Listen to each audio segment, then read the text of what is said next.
All right, the second one that I went to at day 4 of South by Southwest was 10 non-obvious megatrends changing our culture, and that was curated by Rohit Bhargava.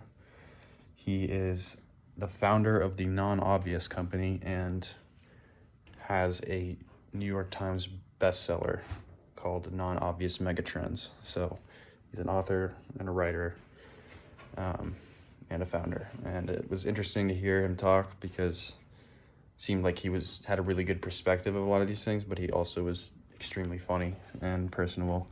So some of the things he started with was how the trends change the way that we think. And he went into some of them and basically talked about how we're surrounded by a bunch of noise all the time. And it's really important for us to tap into the ones that matter and the ones, kind of ignore the ones that don't.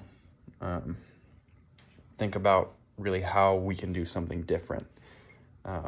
There's a lot of fake news out there, and it's a matter of navigating that and figuring out what you can really pull from everything, because everyone seems to have their truth. There's a bunch of books written. He actually showed dozens of novels explaining what their version of truth is and how that's actually different from what reality is. There's a lot of things that are not obvious, but should be, and he goes into those trends. So one of them was amplified identity.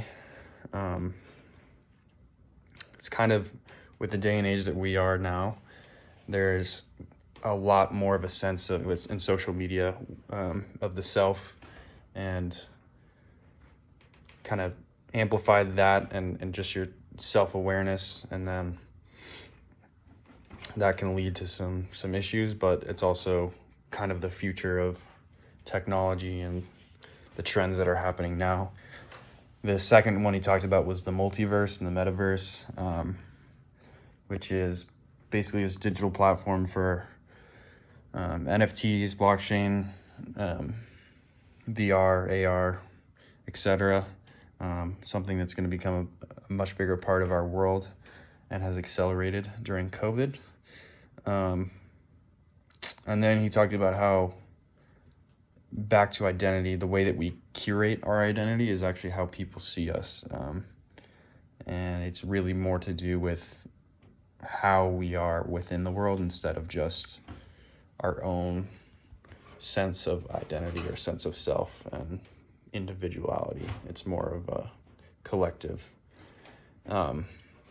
So he also said to prepare for our identity divide, and that we should be removing gendered things. That is a trend that we can get ahead of by doing that. He said there's a lot of toys now that are branded for specifically girls or specifically boys, and he said that it would be better to remove that gender bias in the future. It would lead to a lot better world and a lot more creativity and people living who they truly want to be.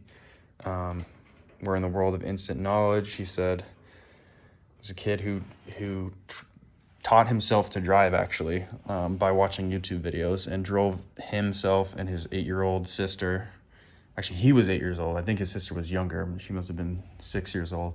And he wanted to go to McDonald's so bad, but his parents wouldn't let him, so he looked up on YouTube how to do it, ended up driving to McDonald's, and made headlines and was interviewed, and probably won't be in front of the wheel for a long time. So, but he, it was kind of a funny story. He had a lot of interesting stories. There was a kid who pioneered popcorn hoodie eating, where he would have like the hood of his hoodie filled with popcorn, just a bunch of things like that. And he talked about purposeful profit.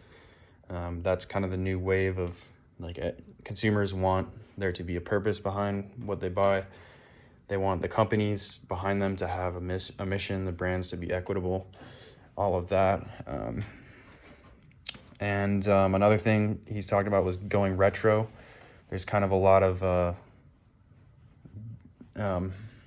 retro things that are going on and reusing that is happening. It's becoming much more of a trend for us now, reselling thrift shop clothes, things like that.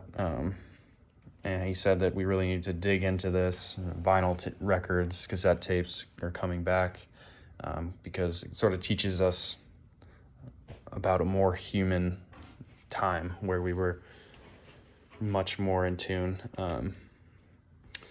Anyway, lastly, he just talked about how 90% of the world's data was created in the last 2 years. So there's going to be a lot more data and data abundance, provocative tech, etc. And yeah, so it was really interesting. My take on it was that it was clever and very funny. He got definitely a good entertainer. He knows how to make the audience laugh, and I thought it was also really interesting to hear what he had to say.